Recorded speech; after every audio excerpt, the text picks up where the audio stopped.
Hello dear student, आज की video lecture में हम डिस्कस करेंगे एमपी बोर्ड के क्लास 12th के हाफ ईयरली एग्जाम के सॉल्यूशन के बारे में, जिसमें हम इंग्लिश सब्जेक्ट का सॉल्यूशन करेंगे। जो नए पैटर्न के आधार पर 30 क्वेश्चंस जो आए हुए थे एग्जाम में, उसका हम सॉल्यूशन आपको बताएंगे किस तरीके से आपको सॉल्व करने थे, है ना। तो पढ़ते हैं पहले क्वेश्चन की ओर। देखते हैं पहला क्वेश्चन जो आपके लिए है। According to the poet the person nearest to him, जो पोएम में जो कवि है उसके अनुसार उसके सबसे नज़दीकी व्यक्ति कौन है। तो इसका जो आंसर आप देख सकते हैं कि फैमिली ऑफ द मेंबर्स, ये उसके नज़दीक है, कोवर्कर्स भी उसके नज़दीकी हैं, फ्रेंड्स भी। तो दोस्तों जो उसका करेक्ट आंसर जो होगा वो होगा उसका ऑल ऑफ देम, है ना। ऑप्शन नंबर चौथा ऑल ऑफ देम इसका करेक्ट आंसर हो जाएगा। ये word similar in the meaning to word attentive, attentive word का सिमिलर मीनिंग इसमें कौन सा है। तो अटेंटिव मीन्स होता है केयरफुली से सुनना। तो इसका जो करेक्ट आंसर होगा वो होगा aware, answer number 3। The word opposite in the meaning farthest, farthest माना बहुत दूर, है ना। तो जो सबसे नज़दीक का सबसे बहुत दूर का सबसे नज़दीकी, तो आंसर नंबर फर्स्ट हो जाएगा nearest.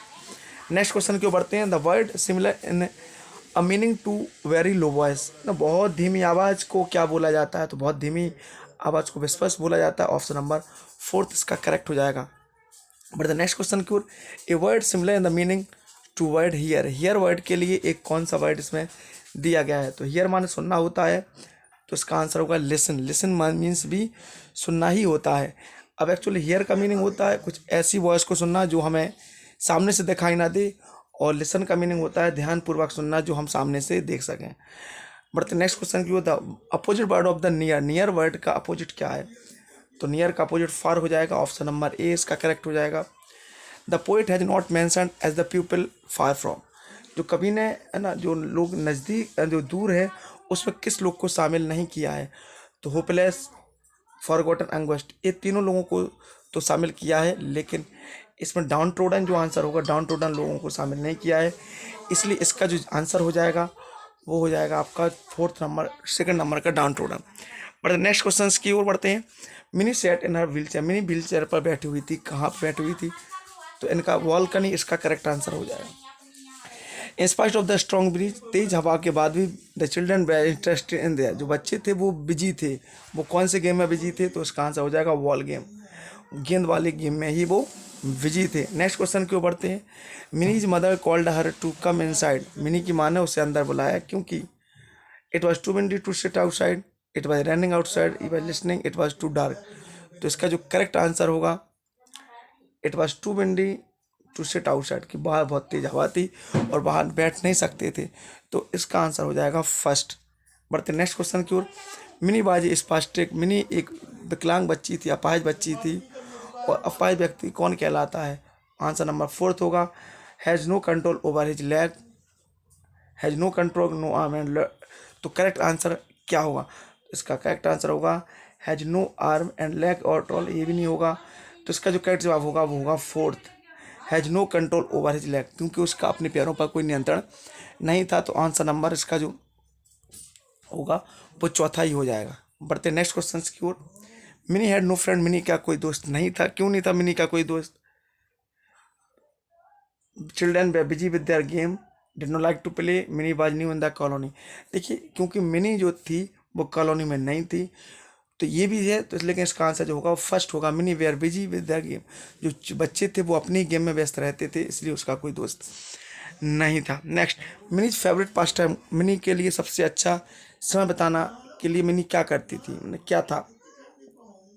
To watch the children in the balcony, to watch the children at the play, तो उसका जो आंसर होगा वो सेकंड होगा, कि वो बच्चों को खेलते हुए देखना ही उसके लिए सबसे अच्छा समय था। To watch the children at their play. Next question की ओर। Who fed the duck with an ink filler, है ना, इंक फ्लेयर से किसने खिलाया था। तो इसका जो करेक्ट जवाब होगा वो होगा मिनीज मदर। तो answer number second Mini's mother will be the correct answer of this question. बढ़ते नेक्स्ट क्वेश्चन की ओर। The author advises his son, author ने अपने पुत्र को सलाह दी टू लर्न, कि वो सीखे क्या, टू लेवर नन, कि वो कभी क्या ना सीखे। तो कभी भी लोगों के लिए धारणा लगाना ना सीखे। तो आंसर विल भी होगा सेकंड कंसीव, कि वो किसी भी लोगों पर पहले से ही धारणा लगाना कभी ना सीखे। बढ़ते नेक्स्ट क्वेश्चन की ओर। The father wishes his son to keep appearance, जो पिताजी अपने पुत्र से चाहते हैं कि वो दिखावा करते रहे अपने आप का, किस रूप में, आक्रामक रूप में या डिफेंस के रूप में। तो रक्षात्मक दृष्टि के रूप में दिखावा कहते हैं, डिफेंस के रूप में। तो आंसर इसका थर्ड होगा। नेक्स्ट क्वेश्चन को बढ़ते हैं। The author wants his son कि नेवर टू, है ना, जो ऑथर है वो अपने पुत्र से चाहते हैं कि कभी क्या ना करे, तो है ना, तो ये भी इसका डिस्पाइस होगा कि कभी वो किसी से घृणा ना करे। Answer number second.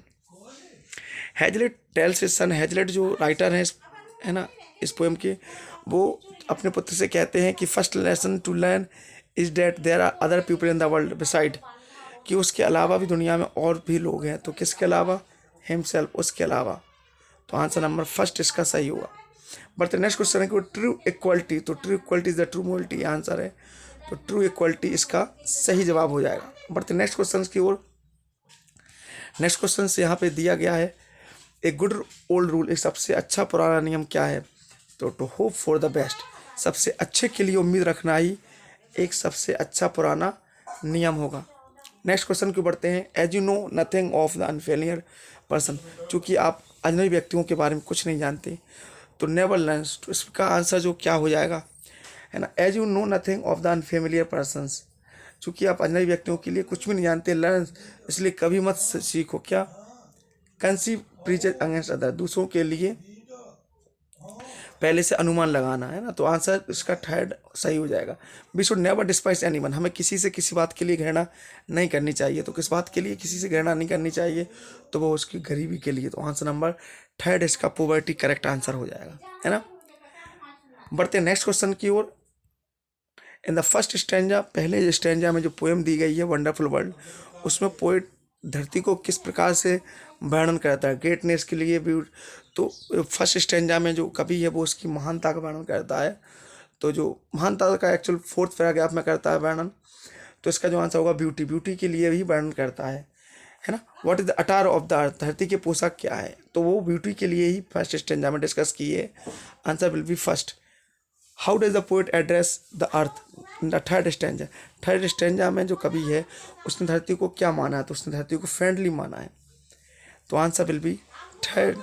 Next, there is wonderful grass upon the, तो जो अद्भुत घास है वो धरती के कहाँ पे है?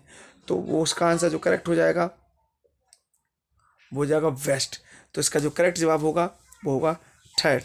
बढ़ते नेक्स्ट क्वेश्चन की ओर, है ना, जो ब्लैंक दिए गए हैं, he has not written nor, तो इसका सही जवाब होगा ना तो पत्र लिखा ना ही मुझे बुलाया, तो नॉर इसका करेक्ट जवाब होगा NOR। I open the door, मैं दरवाजा खोला, एंड लुक्ड आउट, और बाहर देखा, तो एंड इसका करेक्ट जवाब हो जाएगा। द सन हैज सेट, सूर्य अस्त हो चुका है, फिर भी अभी रोशनी बची हुई है, तो इसका जो करेक्ट जवाब होगा YET। यूनाइटेड नेशन, तो इसका जब जवाब होगा a united nation can never be defeat, एक संयुक्त राज्य को कभी नहीं हराया जा सकता। तो 5 क्वेश्चन करने थे, 4 हमने कर लिए हैं। I am not interesting in, मैं तुम्हारे किसी प्रपोजल में इन, तो इसका इन इसका आंसर करेक्ट हो जाएगा, है ना। 5 करने थे, 5 हमने सॉल्व यहाँ से कर लिए। और यहाँ से पार्ट 2 की जो क्वेश्चन सीरीज है वो आप कमेंट कीजिएगा, तो हम लिंक में सभी प्रश्नों के जवाब भेज देंगे।